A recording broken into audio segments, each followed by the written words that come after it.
Let me quickly do an introduction and then we'll get started. Good morning, everybody, or afternoon, or evening, wherever time it is in your location. On the show today, we have a very special guest. Her name is Ndidi Okonkwo Nwunli. I hope I got the pronunciation right. And I know she might not need any introduction, but I'm going to go ahead and introduce her. She's the founder of Leap Africa, the co-founder of Sahel Capital and Ace Food. She's also a board member of several international companies, both in Nigeria and abroad. She's one of the She was one of the executive directors, permanent directors of Faith Foundation, as well as a director of the board of trustees of Rockefeller Foundation. So it's nice to have you on the show today. My pleasure to be here, Bunmi. Thanks for having me. You're welcome.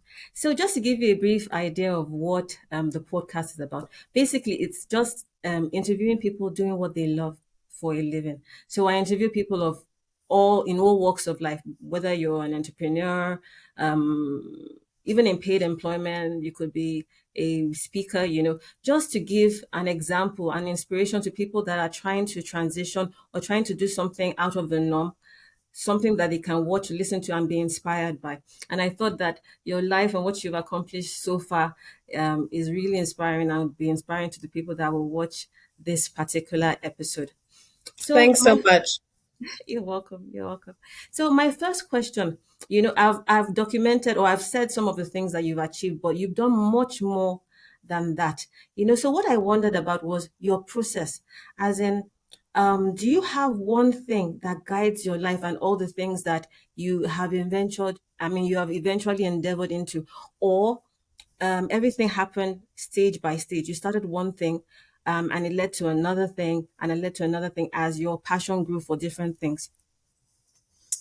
Thanks so much. That's a great question to start. I have been motivated and inspired by my faith, and I have a strong relationship with God, and He's the source of my vision and my direction. And I try to be obedient to His calling at every stage of the way. So clearly, did not have my life planned out. Most of us who are A type personalities think we can plan our lives. But I think what has been the guiding principle is my faith and being sensitive to the Spirit of God and what God is saying at every point. I always tell people, especially young people, that you have to figure out very early in life what your passions are, what your purpose is, and be sensitive to God's calling at every point. So for me, I've been motivated by what makes me angry in society and channeling that anger into positive change. I realized that what makes Ndidi angry might not be what makes Bumi angry. But if Bumi and I are sensitive to what makes us angry or what gives us joy, or what pushes us or propels us, it means that there's something about that issue that we're called to solve or called to address. And you've seen that I've been angry about number one, the state of youth development. I was angry that as a young person, I was told I was a leader of tomorrow. And then I looked at those who were supposed to be in positions of authority and they were old and they were in those positions for too long. And I was like, what does tomorrow hold in a continent that the life expectancy in many of our countries is 57? When will we get to change things? And that's what propelled me to start Leap Africa. I was angry about the state of youth unemployment. And that's what propelled me to agree to work with Fola Adiola as the pioneer executive director of the Faith Foundation. I believed wealth creation would change the lives of young people who are unemployed. They could be entrepreneurs themselves and create jobs for others. I was angry about the state of our continent when we're naturally endowed for agricultural excellence and yet our children go to bed hungry, or one out of every three African child is malnourished. That made me angry because we can feed ourselves and the world. And that's why I co-founded Sahel Consulting or Ace Foods and why I founded Africa Food Change Makers. So with every initiative, I've been propelled by my anger, which I think is a gift from God, at a stage to do something and believing that I could be a change agent and I could make a difference working with others in a particular sector to improve the lives of others. And that's what has propelled me. Thank you. Great, great answer and very inspiring one as well. So, how do you keep all these different things alive? Because, as far as I know, all the things that you've started are still alive and being impactful. So, how do you juggle everything and how do you keep everything alive? I always tell people the secret is not to do it yourself. When God lays an idea on my head, on my heart, the first thing I do is constitute a board. And from the concept note stage where I write down the idea, I share it with a few people and say, would you join me on this journey? And from the onset, I've had amazing board members for Leap Africa, for Ace Foods, for everything, Sahel Consulting, amazing board members. They serve as sources of wisdom, encouragement, governance, a sounding board. And whenever you want to give up, they're the ones who tell you you can't give up. Keep pushing, keep pushing. That's first, the board. The second is having very strong team members. And with many of these initiatives, we had to start with volunteers. We had to start with part-time staff because we didn't have funding. But finding people who are mission-driven high achievers, who buy into your mission, who are compelled to join you because they are on a journey. We call them co-laborers in the journey, in the trenches. They believe in this. But finding them, encouraging them, supporting them, and giving them room to shine is so important for me. I'll tell you, for Sahel Consulting, after working with Sahel for 11 years, I'm now a chair of the board. And I don't work with Sahel day to day anymore. But I have one of our team members who's been with us for 8 years, Temi Adegoroyo, who serves as managing partner. Now he's a shareholder, he's a stakeholder, he's the leader. I'm not related to him. I didn't know him before, but he showed that he had the passion, the drive, and he was willing to start with very humble beginnings and see the organization rise. The same with Ace Foods. My husband and I co-founded it 13 years ago. Today, Temi Jeputu runs it. Another Temi, and they both went to OAU, and they didn't know each other. But they also she has also been with us for over 8 years, maybe 9 years now, and has shown a commitment, a dedication. Now he owns shares. He's the leader. And so when you find people who are strong, who are committed, who share your passion, give them the room to shine and get out of their way. Get out of their way. Share authority, share responsibility, share resources with them. And I've done this repeatedly for Leap Africa, for many of the initiatives I've started. And to God be the glory, they're still thriving, and I'm so proud of them. Okay. I'm tempted. In fact, not tempted. I believe that maybe part of your success is because your inspiration is coming from God. Because I'm thinking that not everybody is as blessed to have people that buy into their vision and are faithful, So apart from the God aspect, how do you think people should go around getting talent that is good, reliable, and can stay the long haul? Well, it's not easy, especially in our environment with the current Japa generation. So Exactly. I will tell you that it's not easy, to have the 64 people we have now at Sahel Consulting. We've probably been through 400, Bumi. It might look easy. And we consider ourselves like a training school for the industry, for the agriculture sector. Even Leap Africa will tell you people come to Leap Africa to look for talent, right? They Wow. say, oh, I know that Leap Africa has good people, so let me come there and find them. But I would say there are three things. Number one is values. Hire for values. Hire for people who are humble, who are hungry, who have emotional intelligence. And humility for me is key because if you're humble, you learn. You're committed to lifelong learning. I don't really look at credentials because credentials will only take you that far. At McKinsey, I learned something called the skill will matrix. I don't know if you've heard of the skill will matrix. You have four quadrants: high skill, high will. Those are the people who are keepers. They're smart, they're committed, they have hunger and drive, they're amazing.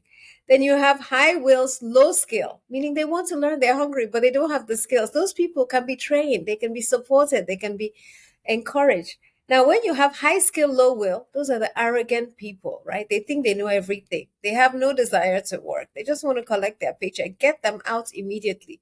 And then low skill, low will, we have so many of those in our environment. They don't want to work. They don't want to learn. They don't want to grow. They don't have the skills. Get them out. So the two groups you can work with are the two groups: high skill, high will, and high will, low skill. And so I've been very clear from the beginning about assessing my team, seeing who are keepers, who can stay, who have the humility and hunger. Be slow to hire, quick to fire. When someone shows you who they are, believe them the first time. If you don't believe them the first time, they will show you Pepe. In our environment, we know what that means. So it's not been easy. And I'm constantly learning, constantly growing, and constantly praying. for the right people, and praying for God to take away the wrong people. So yeah, it's not easy, my sister. But what I would say to entrepreneurs out there and social change agents is keep pushing, keep praying, but also model the things you want to see in your staff. Don't expect your staff to be humble if you're not. Don't expect them to be hungry if you're not. If you're not really willing to work. And do everything that you want people to emulate because they see you. They don't hear your words. They see you and they follow you. Yeah. Okay. Interestingly, what you said is taking me to the next question I wanted to ask you. Now, I know you did your MBA in Harvard, and Harvard has a reputation for bringing out people of quality and experience, and the networking opportunities they're usually enormous. So, but usually, I always grapple with the idea of formal education and experience. It's not everybody that can translate the academic knowledge that they have into something that is impactful, that you can see, that you can that's evidence of the knowledge that they have. So in your opinion, what do you think in your own life, and also in advising other people, is better for learning and for scaling and for building anything? Is it the academic knowledge or the experience? I would say that you need both. It's not an either or. I believe that going to Wharton undergrad and Harvard Business School laid a fantastic foundation for me. The methods that I used in business school is called the case study method. So it's not academic knowledge. You read about people's lives, you study their lives, and then you debate whether they did the right thing or the wrong thing and how you could have done it better. Even accounting is taught using the case study method. It's a real life situation. And so that method is basically saying, how do you build your skills and your toolkit as a manager to go out to the real world and see similar situations and know how to address them? And so for me, the case study method is a powerful way. I'm not about rote learning, memorization. And thankfully, the schools I went to did not use that method. So I believed it was a foundation giving you a toolkit to go out to the real world. But there's nothing like the School of Hard Knocks. We call it the University of Life for an entrepreneur. So if I had to pick one, of course, it's the University of Life. But if you can have both, go for it. In our context, for example, someone like Cosmos Maduka is one of my heroes in the Nigerian business landscape. And he had the School of Hard Knocks. His last formal education was grade three, primary school. But the School of Hard Knocks is what has gotten him to be one of the most successful entrepreneurs in the Nigerian context. He has Koshcharis Group, etc. But his humility and hunger was built in the School of Life. So you have two extremes. I believe, so many people have reached out to me saying, can I have an interview with you about what they didn't teach you at Harvard Business School or what they didn't teach you at Wharton? And I can tell you 10% of what I learned was in school. 90% has been through the University of Life. And it's been disappointments, it's been failures, it's been people hurting you and people letting you down. It's been about making bad decisions and learning from them. And I think for me, every entrepreneur needs to understand that there's nothing like failure. A setback is a lesson. The question is, how many times do you need to learn that lesson? Hopefully, only once. So be wise, be intuitive, and use each lesson as an opportunity to say, how does it propel me to the next phase? Right. Right. So in terms of execution now, they say everybody has ideas, but it's the person that actually carries out the idea that is impactful. So how do you build the skill of execution, taking your thoughts to life? I think to move from ideas to action is the biggest stumbling block is fear. And especially for African women, I've seen so many who have phenomenal ideas, but they're afraid. They're afraid of failure. They're afraid of what the world will think. They're afraid of people's expectations of them. And if you can remove fear and say, what is the worst thing that can happen? What is the worst thing that can happen if I do this? For me, I always tell people you have nothing to lose and everything to gain. When we started Ace Foods, I have to tell you, one of our relatives said, two MBAs from Harvard selling pepper. That was their rationale. It's, a humbling experience to go to mile 12 and buy bulk spices, right? To lose your shoes in mile 12, get wet from the rain. It's a humbling experience to go to a supermarket where they've sold your products for 3 months and they've refused to pay you, and you have to stand in line for hours begging them to pay you the money that they've made from your product. And then after 3 hours of waiting, they tell you, come back next week. It's a humbling experience. Nobody cares if you have an MBA from Harvard or if you've gotten a national honor or whatever. So your ability to say, I am going to take out fear and I'm going to be humble. And now everybody says, how strategic were you guys? You entered the agriculture sector before people knew. They don't understand that it was removing fear, removing pride, and just saying, I have nothing to lose because God has sent me on this errand. He's given me a mandate and I will complete that mandate. The second thing is integrity. I always tell people excellence and integrity have no hiding place. There is no shortcut to success. I love this quote that says, they tried to bury us, but they didn't know we were seeds. They tried as an entrepreneur, a social change agent, they will try to bury you, but you are a seed. What does that mean? You'll be under the ground for a while, working it out until people see the green shoots. And then they start celebrating, not knowing what happened under the ground, the battles that were fought in the place of prayer, in the place of hard knocks, in the place of humility before you start shining. So remember, no shortcuts, no lying, no cheating, do the best you can do. Oprah says excellence and integrity have no hiding place, and I completely believe it. And the mindset that as a pioneer, it's a lonely journey, but as you walk up that journey, you can pull others along. I love African proverbs, as you know, and one of the ones that I adopted when I was graduating from school was an African proverb that says, do not follow the trail. Go where there is no trail and leave a path. So go to the place where no one has gone without fear, with a commitment to integrity and hard work, and leave a trail for others, leave a path for others to follow, inspire others along the way. And then you see ultimate joy and satisfaction. Okay. That is really inspiring. In fact, I think I'm going to listen to this episode again myself, you know. But you've said something that I wondered about, because I know that you're a proponent for ethics and doing things the right way, you know. But I wonder, in the Nigerian context, how easy it is to be ethical in business, you know, to get things done, especially as our culture and our system is in such a way that even for everyday living, you have to pay, offer gratuity, you know, even when you're on your right. You know, so what's your experience? I would say that it's not easy, but it pays in the long term. And I'll give two practical examples. At Ace Foods, when we first started, we went to a lot of customers to sell business to business. We sell spices and sacks, and we also have retail products. And our customers who were approaching were like, your spices are too expensive. They are triple the price of your competitors. And so we asked them to give us a sample from our competitors and found out that while it was supposed to be chili pepper is Scott bonnet ground pepper, that our competitors were selling 100% maize, dyed red with Sudan red, and Sudan red is carcinogenic. And then with a pigment that makes it smell like pepper. And so we thought about it. You can make 100% margin versus our 20% margin when we're selling pepper. And our customers were saying, match this. It's okay, just match it. And we had to have a come to Jesus moment in our company to say, if I can't eat this product, if I can't use it in my house, then nobody else should be able to use it. That double standard doesn't pay, right? And yet in our society, we see people who have schools that their children don't go to. They have a school, their children are going to the school next door. They have a hospital and they're going abroad for healthcare, right? You can't do that.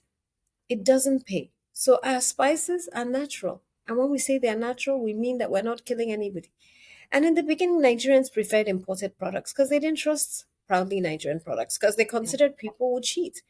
But over time, as people have seen, these people are honest, these people have integrity, they eat what they produce. If you come to my kitchen, you only see Ace Food spices. In every kitchen of every relative I'll have only Ace Food spices. You realize over time, people build trust. And because they trust you, they can trust your product, and you have a lifetime customer. And then you start educating the industry about what the standards are. And that starts changing behavior in the industry, and other people start emulating you. But it's taken a long time, right, to reach profitability. It's taken longer to get wealthy. But guess what? We can sleep at night. So I'm using that example to say, is it easy? Are we tempted? All the time we're tempted. All the time we know it's not easy. But if you stick with it, it pays in the long term. You win awards, you're recognized, you grow, you attract people who share your values, and you set a standard in your industry. So don't give up, don't give up, don't give up. The bottom line is people see and God sees, and God honors your faithfulness. By putting your trust in Him and saying, I'm going to make Him proud, you set a standard for your life, you set a standard in your family, and you set a standard for your industry. Right. Thank you for that wonderful answer. Okay. So I want to move along to your book. I don't know if I mentioned in your intro when I was introducing you that you're actually an author as well. So your book, Innovation, Social Innovation in Africa. I listened to an interview where you were talking about the book, and you said that you had to interview about 80 social entrepreneurs in America to get all the information that you used for the book, at least most of it, and that what drove you to write the book was your own need to find out how other people were innovating socially. So I wanted to find out from you because I wanted to know that I checked. I saw that you wrote the book in 2016, but you had been in social entrepreneurship for much longer. As in, I mean, you hadn't just started.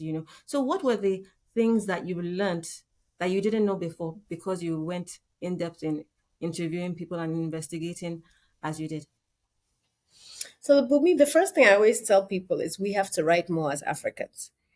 We have to write more and we have to tell our stories. In fact, somebody was just telling me that only 4% of Wiki news or Wikipedia anything is African, and that Chat GPT is even less because we don't write. So, a message to your podcast listeners is write your stories, write about anything that you're passionate about. Put content out there that's original because we need more African stories. Nobody can tell our stories better than we can. The second thing is I decided to write a book on social innovation and scaling because all the initiatives I had started were doing well, but they were struggling to scale. When I say scale, they were struggling to reach millions. We were reaching thousands, we were reaching hundreds, but we're not reaching millions. And our continent has 1.4 billion people today. Our country, Nigeria, has supposedly 200 million, but we're going to be the most populous country by the turn of the century, right? That we're already going to be the third most populous by 2050. So the question is, if we don't reach millions, if we start initiatives that only reach hundreds, we're scratching the surface of the need. So I wanted to meet and interview people who had reached millions and find out how they did it. And that was the impetus for the book. I've also written a book on food entrepreneurs in Africa and scaling resilient agriculture businesses because I wanted to find out how more entrepreneurs could scale so we can feed ourselves and nourish the world. And through the book, I learned about the business model for scaling. And it has 6 components. First, your intervention has to be demand driven with measurable value addition. And we take it for granted that we solve problems that we think are problems, but do other people think they're problems? So you have to come up with an initiative that's demand driven. Be ready to modify your initiative if enough people don't need it or want it. Number 2, it has to be low cost. Reaching millions means that it has to be affordable and accessible to the millions who need it. And low cost doesn't necessarily mean that it's the people who need it that are going to pay for it. Somebody else might be willing to pay for it for them, but it has to be low cost with effective systems and structures. Your intervention has to have resilience in the DNA of your intervention. It has to adapt to climate change. It has to be able to adapt to shocks. Look at what COVID-19 did. It dissipated many businesses. Look at what the war in Ukraine has done. Look at the shipping challenges. So if you're not resilient, if you don't have this in your DNA, you will die with any movement. Fourth, your intervention has to have the ability to shape policy because policy changes can change the landscape of our industry immediately overnight. So you have to get involved in shaping policy from day one. You have to understand your environment and how that environment is adjusting and changing.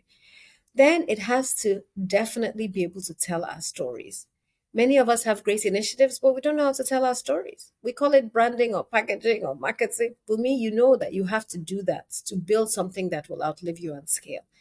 And the entrepreneurs that can tell their stories can go a mile a minute. You see the celebration around Hilda reaching that Yeah. Guinness Book of World Yes. Records. That was about packaging and storytelling, right? It's about building momentum around a brand. And kudos to her, right? She's garnered so much support and interest, and those who didn't know her yesterday know her today. And that's about saying, I need to get out there with a story. And let me find a story that hasn't been told. Let me find a world record that has not been broken and let me break it. And we need to do more of that in our ecosystem. We need to tell our stories because other people are telling their stories.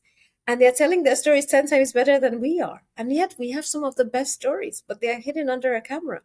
And many people say, oh, my work will speak for me. No, you have to get out there and speak about your work.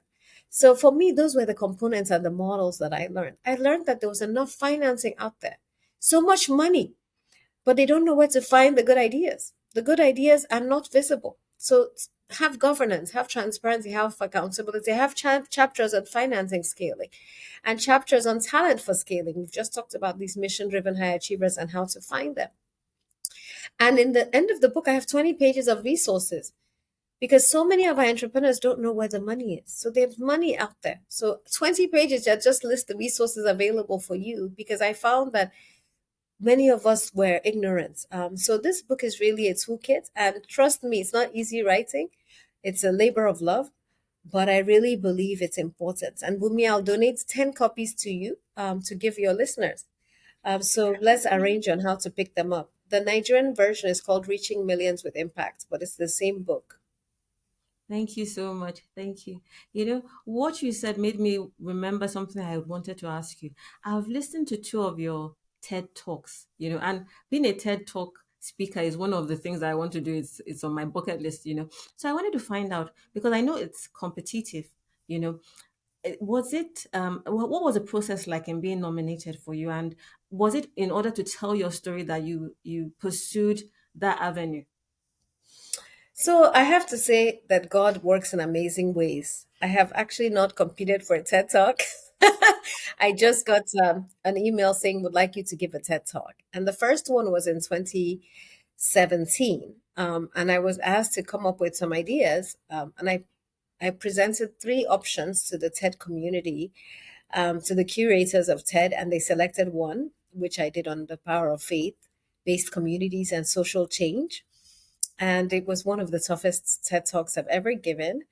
Um, and if you were there, you'll understand why, because the speaker right before me spoke about that the fact his TED Talk was that the reason why Africa is where it is today is because we believe in God.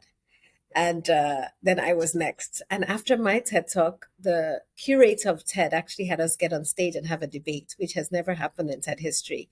Wow. So that's Public. actually not actually not on screen. And after the debate, I got off the stage and someone said to me, the minute you opened your mouth, I started praying for you and I started crying. I cried and cried and cried after giving that TED talk. Because people don't know the prep that goes on before a TED talk. You have to come up with your idea. Sometimes it's a 6 month to 8 month process. They give you a coach and a team, and you have to refine your idea. Then you get to the events 3 days before, and you have to practice. That's for TED, not TEDx. So, for both the TEDs I've done, the second TED was I got a message from TED Women saying would like you to come and give a TED talk. And I gave my concept and they vetoed it. They said they wanted to be a broader topic, which at the time was like, oh, but I want to talk about changing narratives, Africa, and how we have to change the way that the world views Africa using food. Because the world views Africa as a hungry child, and I want to change that narrative. And I've started an initiative. And they said, can you make your topic broader? So I decided to use only African examples as a way to change narratives, but talk about the power of food and the future of food. And I have to tell you, that was a gift to make it broader because I didn't want to be pigeonholed just as an African expert. I want to be viewed as a global expert on food. And having that TED talk has now pushed me into the limelight around being a global expert on food who has African experience. And then I changed narratives by using African examples. So I thank the curator every day, Pat Mitchell, for that opportunity and for challenging me to stretch myself. And the other day I was on a flight, and I saw my TED talk on a long haul flight for a major airline. And someone had told me earlier that it was on the plane, and I was so excited to see it there alongside some great TED talks. And it just shows you where God can take your talk. And it has close to 2 million views and counting. So we thank God for that. And my dear, it's all about saying to people, do what you do what you love, and don't worry about where you are today. Just do it with integrity and excellence, and God alone will elevate you. And He'll open doors for you that you never imagined. So don't despise the day of humble beginnings. And don't feel like you have to be the number one um, tr- promoter of your cause, because God sees and God hears. Your days of crying, of wanting to give up, of working in the trenches will never be forgotten, and your sacrifice will never be forgotten. Amen. Amen. Thank you. We say a big amen, everybody. Okay, so you said something now that I wanted to ask you about the preparation. It took you 8 months to prepare for a TED talk that is less than 30 minutes sometimes. So it reminded me of the fact that you used to host a show. I don't know if you still do, but I don't hear it anymore. Fidelity SME. I remember before the pandemic, because we were not working remotely then. I was always driving home when I would listen to you, and each episode was always different and inspiring. And I like listening to stories of founders. I listen to there's a podcast for YC combinators. I love it. So I liked Fidelity SME, the show on radio as well, and every episode seemed different. So I just wondered how long it took you to prepare for each episode, how you were able to get the guests. Were you asking the same questions, but because their experiences were different, it seemed different to me? Or did you have to tailor your questions to the guests that you were interviewing? Yeah, I love that show too. I did it for 5 years. But I stopped doing it, yeah, right before the pandemic. So I would say that honestly, I didn't prepare at all for the shows. I love interviewing people like you, Bumi, and it comes naturally. And you just let the spirit lead. Each guest is different, each story is different. And so it was just a joy to have that show and to be able to engage and learn from people. And I always left the show feeling inspired and energized. There's also another podcast I helped do last year, Faith Driven Entrepreneur, Faith Driven Investor. It's an amazing podcast. Please check it out. And for I that will. one, I literally would cry after the interviews because I learned so much from the entrepreneurs and their stories. We interviewed Strive Masiwa, we interviewed Cosmos Madaka, entrepreneurs from all over Africa about their faith and their journey. So I think entrepreneurs are heroes. And I just love celebrating them, love giving them a platform, and love helping them shine. And through Africa Food Change Makers, the latest nonprofit I've started, we're working with entrepreneurs in 37 African countries, enabling them to scale and giving them a voice and amplifying their work. And it just gives me so much joy to do that. Right. Wow. Thank you. Thank you for being such a blessing and an inspiration. I want to take us in a different direction just a bit. So I wanted to ask you, um, my podcast, I interview people doing what they love for a living, and it came from my desire to see people do things more than their 9 to 5. Because for as long as I can remember, ever since I started working, and I'm still working, is that I've always wondered what else I could do outside of my 9 to 5. Initially, it was because I didn't like the job, but as I grew, I liked the job, but I was always wondering, what do I do after the 9 to 5? What can I build? Who can how can I improve myself? So the podcast is to inspire people to want to do more, to explore all their God-given talents, not to limit themselves to just the business that they have or the 9 to 5 that they have, because God has given us so many gifts, that we all need to explore till we leave this earth. And I found that it's counterintuitive, but people that actually have other things that they're doing apart from their 9 to 5 tend to be a little bit more productive sometimes, because they've learned to create and to execute on their own. So they're able to bring that skill even to their 9 to 5. So I just wondered if your experience has been the same with the people that you've hired, and even in your own life. Well, I think everyone is different, Bumi. There's some people who their 9 to 5 is enough for them, and they're exhausted when they come back from work and they want to just chill and relax. And so that's fine, right? And there are people who can juggle many, many balls and really need an outlet. So some of my best staff, they love to bake, so they have a side hustle where they bake. Another one, she loves exercising, and she's created a whole online image around styling and exercising and healthy living, and that's her outlet. It's very different from what she does on a day-to-day. So I'll say that there's a wide spectrum, but I actually tell people, Bumi, that if you have a side hustle that drains you, or you have a side hustle that you actually prefer to your real full-time job, then actually think about whether you can pursue that side hustle full-time. Because this concept of purpose and passion, I want to give my best hours to what God has called me to do. And I want to feel joy. I feel peace and feel fulfillment doing it. So if I hate my 9 to 5, I'm not going to give it my best. And I often counsel people, my calling is to be a destiny helper. So I am called to help people achieve their highest potential. And many of the organizations I've started, God had me start them for others to take to the next level, right? So for me, I love what I do. And I can't spend a day doing it something I hate, not even an hour, because life is so short and every hour is precious. So I love what I do, so it doesn't feel like work. So when people say, "Do you have work life balance?" I'm like, I don't, because I work all the time and I love it. So if I love it, it doesn't. There's nothing like, oh, can I take a break and do something else? So the point is, it's quite different from the mindsets.